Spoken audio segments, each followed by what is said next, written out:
Je pense que mon ex-fiancé me harcèle depuis 7 ans et a essayé de pousser ma femme à me tromper. Pour le contexte, mon ex-fiancé Jess, 31F, et moi, 31M, avons commencé à sortir ensemble pendant notre 2e année d'université. Nous nous sommes rencontrés par des amis communs et la connexion a été instantanée. Elle était charmante et extravertie, se faisant des amis partout où elle allait. Je suis plus timide et intello, mais j'aimais aller à des fêtes avec elle. Nous nous sommes fiancés le jour de notre remise de diplôme, car nos 2 familles étaient présentes. J'ai trouvé un emploi dans une grande entreprise de technologie juste après l'université, et Jess a emménagé avec moi pendant qu'elle cherchait du travail. C'est à ce moment-là que la relation a commencé à se dégrader. Jess avait une spécialisation en art et avait du mal à trouver un emploi stable. Elle faisait beaucoup de missions en freelance et travaillait principalement de la maison. J'étais débordé de travail. Elle voulait toujours sortir dans les bars et les boîtes de nuit, alors que je voulais me reposer le soir après avoir travaillé 10 à 12 heures. Cela ne me dérangeait pas qu'elle sorte seule avec ses amis, et je l'accompagnais parfois le week-end. Ce qui me dérangeait, c'est qu'elle était toujours dans sa phase fêtarde. Elle se plaignait que je devenais ennuyeux et que je devrais profiter du début de ma vingtaine avant de nous installer. Je n'étais pas non plus satisfait des amis qu'elle fréquentait, car il y avait beaucoup d'alcool et de consommation de substances illicites. Même quand je sortais avec ses amis, elle était extrêmement aguicheuse avec les garçons de son groupe. Son excuse était toujours qu'elle devient aguicheuse quand elle est ivre ou qu'elle plaisantait simplement. J'en ai eu assez et j'ai décidé de rompre les fiançailles après 2 ans, car nous étions devenus des personnes différentes à ce moment-là. La rupture a été chaotique, et elle a continué à essayer de se remettre avec moi pendant près d'1 an. Il y a eu des moments où Jess n'a peut-être pas agi de la meilleure des manières, et je l'ai bloquée de tous mes réseaux sociaux. Je ne voulais pas gérer ce drame et je voulais passer à autre chose. J'ai aussi obtenu une mutation dans une autre ville à cette époque et je n'ai plus jamais entendu parler de Jess. C'est à ce moment-là que j'ai commencé à sortir avec ma femme, Olivia, 30F. Ma femme était l'exact opposé de Jess. Elle était très douce et casanière, comme moi. Elle savait que j'avais été fiancé avant. Nous sommes sortis ensemble pendant 3 ans et sommes heureux en mariage depuis 2 ans maintenant. Une des choses que je n'ai jamais changé après mon mariage, ce sont mes jeudis soirs. 3 de mes plus proches amis d'université sont maintenant dispersés à travers le pays, et nous jouons généralement à un jeu vidéo ensemble le jeudi soir, une tradition depuis nos années d'université. Olivia s'est souvent plainte de s'ennuyer pendant ce temps. Il y a environ 6 mois, Olivia m'a dit qu'elle avait reçu une invitation Facebook pour un groupe qui organisait des soirées peinture et vin le jeudi. Il s'agissait principalement de 8 à 10 femmes qui se réunissaient chez quelqu'un et passaient la soirée à peindre, boire du vin et papoter. Selon Olivia, c'était juste quelques femmes au foyer et des divorcés, et elles l'ont bien accueilli. Le nom d'une des femmes était Jess, mais je n'y ai pas prêté beaucoup d'attention. Il y a 2 semaines, Olivia m'a dit que c'était l'anniversaire de Jess et qu'elle voulait organiser une soirée entre filles dans une boîte de nuit. Olivia déteste la musique forte, mais Jess l'a convaincue de venir pour le dîner et quelques verres.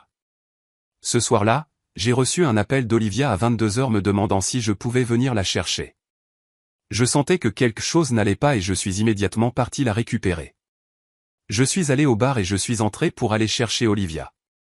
J'ai été choqué de réaliser que son amie Jess était mon ex-fiancée.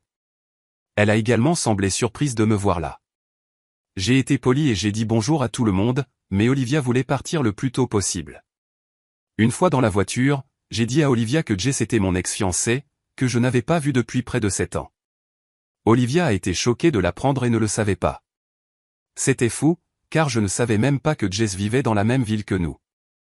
Olivia m'a dit que c'était Jess qui avait créé le groupe de peinture. Elle avait divorcé de son mari il y a 2 ans et avait déménagé dans notre ville pour un nouveau départ. La raison pour laquelle elle m'avait appelé était qu'elle commençait à être mal à l'aise avec la situation au bar. Comme Jess et une autre femme étaient célibataires, elles encourageaient les hommes à les draguer et les invitaient à leur table. Jess essayait de saouler tout le monde et demandait à Olivia de se lâcher et de s'amuser. Elle n'arrêtait pas de vanter Olivia auprès de 2 gars qui leur avaient offert une tournée de verre. À ce moment-là, Olivia s'est excusée pour aller aux toilettes et m'a appelé pour que je vienne la chercher. Je ne suis pas content de la situation, mais je ne suis pas non plus en colère contre Olivia. Je suis simplement mal à l'aise qu'Olivia fréquente Jess. J'ai dit la même chose à Olivia. Olivia m'a dit qu'elle ne se mettrait plus jamais dans la même situation, que ce soit avec Jess ou quelqu'un d'autre. De plus, ce groupe d'amis est la seule vraie vie sociale qu'elle ait, puisque nous sommes tous les deux dans une ville complètement nouvelle. Elle ne veut pas arrêter d'aller à ses soirées peinture avec ses amis. J'ai suggéré que Jess pourrait agir par malveillance, mais Olivia m'a dit qu'elle ne pensait pas que Jess pouvait savoir que j'étais son mari, car Olivia n'a jamais montré ma photo à personne dans le groupe. Elle a aussi dit que ça faisait 7 ans que nous avions rompu, que Jess est une personne gentille et que je ne devrais pas la juger sur la base d'une seule soirée où elle était ivre. Elle veut toujours rester amie avec Jess. D'un côté, je ne veux pas séparer Olivia de ses amis, mais mon instinct me dit que quelque chose cloche dans cette situation. En plus, c'est bizarre que mon ex soit ami avec ma femme. Est-ce que je surréagis en voulant qu'Olivia arrête d'être amie avec Jess à cause de mon instinct? Mise à jour 1. J'ai posté il y a 3 mois sur la façon dont mon ex-fiancé a essayé de pousser ma femme à me tromper. Les choses se sont bien passées depuis, mais la semaine dernière a été folle et j'aimerais que ma femme ne soit pas aussi naïve pour laisser Jess revenir dans nos vies. J'ai vraiment besoin d'aide sur ce que je peux faire à ce stade. Pour rappel, j'ai rompu avec mon ex-fiancé il y a 7 ans, et je suis avec ma femme depuis 5 ans, mariée depuis 2. Après la nuit de l'anniversaire de Jess où elle a essayé de saouler ma femme et de la faire flirter avec des inconnus, j'ai eu une longue conversation avec ma femme. Je lui ai expliqué pourquoi j'étais mal à l'aise qu'elle fréquente Jess. Ma femme était d'accord avec la plupart de ce que j'ai dit, mais elle pense que suffisamment de temps a passé pour que nous puissions laisser les choses derrière nous. Elle a également parlé à Jess, et Jess lui a dit qu'elle n'avait aucune idée à mon sujet et que c'était juste une heureuse coïncidence. Jess a également insisté auprès de ma femme sur le fait qu'elle avait tourné la page après notre rupture, qu'elle avait trouvé l'amour et que malheureusement le mariage n'avait pas duré. Elle a suggéré que nous sortions tous dîner ensemble pour clarifier les choses. Jess a également insisté sur le fait qu'elle s'amusait juste au bar et s'est excusée auprès de ma femme si son comportement d'ivresse l'avait mise mal à l'aise. Ma femme m'a demandé si j'étais d'accord avec leur amitié, car elle n'avait pas trouvé de groupe social dans la nouvelle ville depuis longtemps et Jess semblait être une personne changée. Elle m'a également dit qu'elle ne rencontrerait ces femmes que pendant sa soirée d'art et n'irait pas aux soirées ou voyages entre filles. J'ai estimé que tant qu'Olivia était à l'aise, je ne devais avoir aucune raison de m'inquiéter. Nous avons également dîné avec Jess une fois, et Jess était très amicale. Elle m'a parlé de ce qui s'était passé dans son mariage et de la façon dont elle est actuellement sur son chemin de guérison. Elle s'est également excusée pour son comportement pendant nos derniers mois ensemble. Jess possède maintenant une entreprise et travaille comme artiste indépendante et graphiste. J'ai été courtois, car nous n'avions que 23 ans et je n'avais aucune rancune. Ma femme a également commencé à organiser la soirée d'art chez nous une fois par mois environ, et je devais aller dans mon bureau pour mes soirées de jeu. La semaine dernière, après la soirée d'art, Jess et une autre dame sont restées et nous buvions tous du vin en discutant. L'autre dame posait des questions sur Jess et moi. Jess lui a dit que c'était de l'histoire ancienne et que j'avais coupé tout contact avec elle pendant 4 ans. C'est pourquoi elle n'avait aucune idée à propos d'Olivia. Olivia m'a regardé et a demandé à Jess, « Tu veux dire il y a 7 ans, n'est-ce pas ?» Jess a dit non, que c'était à ce moment-là que nous avions rompu, mais elle a affirmé que nous nous étions vus à chaque fois que je revenais dans ma ville natale. J'ai pensé qu'elle était ivre, alors je l'ai corrigée à nouveau en disant que c'était il y a 7 ans et qu'elle se souvenait mal. Jess a dit, peut-être, et nous sommes passés à autre chose. Le lendemain, Jess a envoyé un tas de photos à ma femme de moi et d'elle en train de passer du temps ensemble. C'était juste des photos innocentes de nous en train de dîner, à un festival de musique, de nous entraîner ensemble, etc. Le plus étrange, c'est que j'avais quelques tatouages sur mon corps que je n'ai fait qu'après ma rupture avec Jess. Je ne me souviens pas non plus d'avoir jamais possédé les vêtements que je portais sur certaines des photos. Elles étaient même horodatées d'il y a 4 ans, Noël 2019. Olivia a paniqué parce que nous avons commencé à sortir ensemble à l'été 2019. J'ai bien fait un voyage seul dans ma ville natale à Noël 2019, mais je n'ai jamais rencontré Jess. Elle a commencé à me demander pourquoi je ne lui avais pas parlé de ma rencontre avec Jess. J'ai essayé de lui dire que ces choses ne s'étaient jamais produites, mais elle ne me croit pas. Elle a également appelé Jess, et Jess lui a dit que nous nous étions rencontrés parce que j'étais de retour en ville. Cependant, elle a affirmé que nous étions juste platoniques à ce moment-là et que ce n'était pas ce que ma femme pensait. J'ai confronté Jess et elle m'a dit que j'étais stupide de ne pas avoir parlé à Olivia de notre rencontre et aussi de ne pas lui avoir parlé d'Olivia. Elle dit que je lui avais dit que j'étais toujours célibataire. Olivia est très en colère contre moi. Elle ne croit pas un mot de ce que je dis. Je n'arrête pas de lui dire que je n'ai pas vu Jess depuis 7 ans.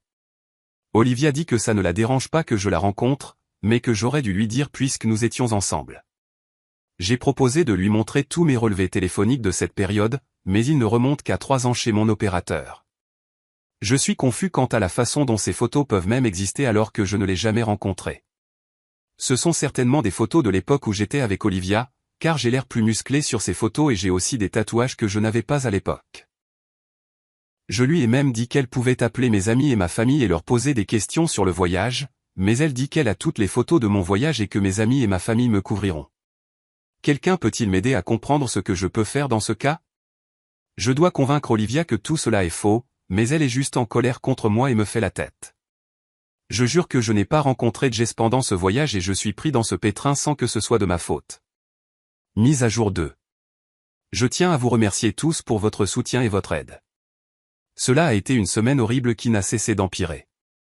Je n'en veux pas à ma femme d'avoir cru Jess. Jess semblait être une personne changée par rapport à la fille avec qui j'ai rompu il y a 7 ans. J'étais peiné pour elle, qui avait vécu un mariage abusif pendant près de 3 ans avec un mari narcissique.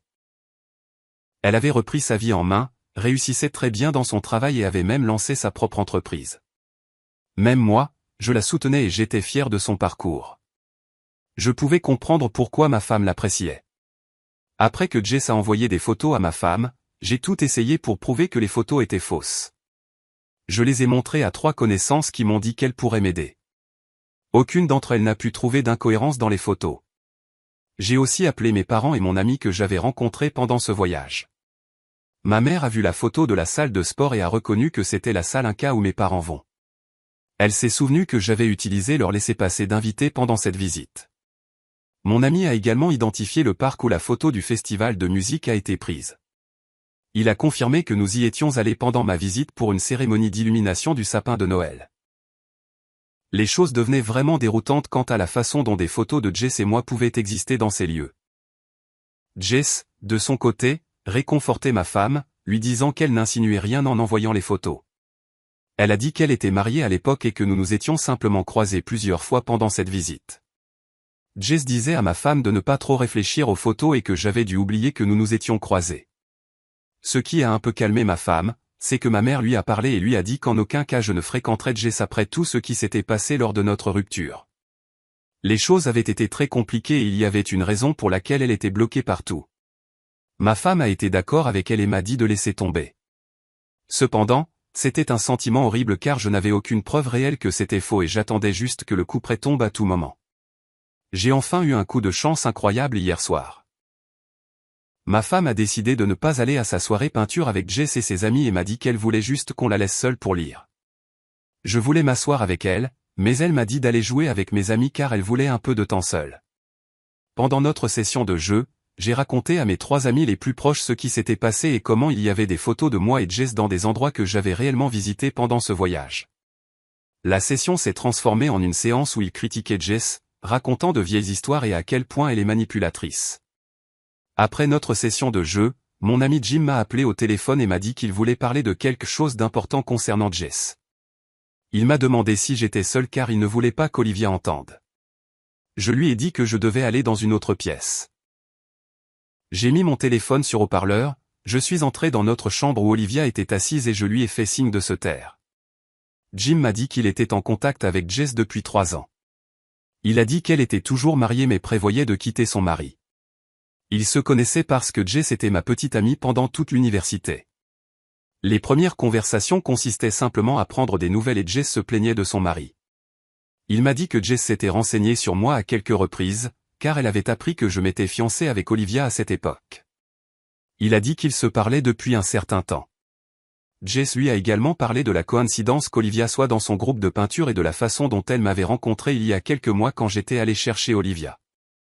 Elle a dit à Jim qu'Olivia était venue à son anniversaire, qu'elle buvait beaucoup et flirtait avec des hommes. Elle lui a même envoyé quelques photos.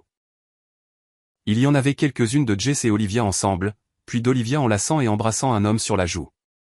Je lui ai demandé de me transférer les photos et il me les a envoyées sur Discord.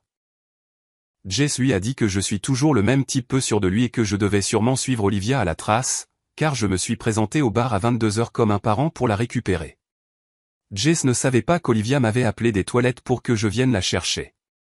Jess a fait une blague à Jim sur l'ironie du fait que j'avais rompu avec elle parce qu'elle aimait faire la fête et que maintenant j'étais marié à une fêtarde. J'ai demandé à Jim pourquoi il ne m'avait pas partagé ses photos plus tôt. Il a dit qu'il ne voulait pas mettre de l'huile sur le feu dans mon mariage sans connaître tous les détails. J'étais vraiment en colère contre Jim à ce moment-là et je lui ai demandé ce qu'il avait dit d'autre à Jess à mon sujet. Il a dit pas grand-chose et qu'il parlait à peine de moi. Cependant, Jess était obsédée par Olivia et la dénigrait beaucoup, alors Jim lui a peut-être donné quelques informations sur Olivia, comme ce qu'elle fait, où elle travaille, etc.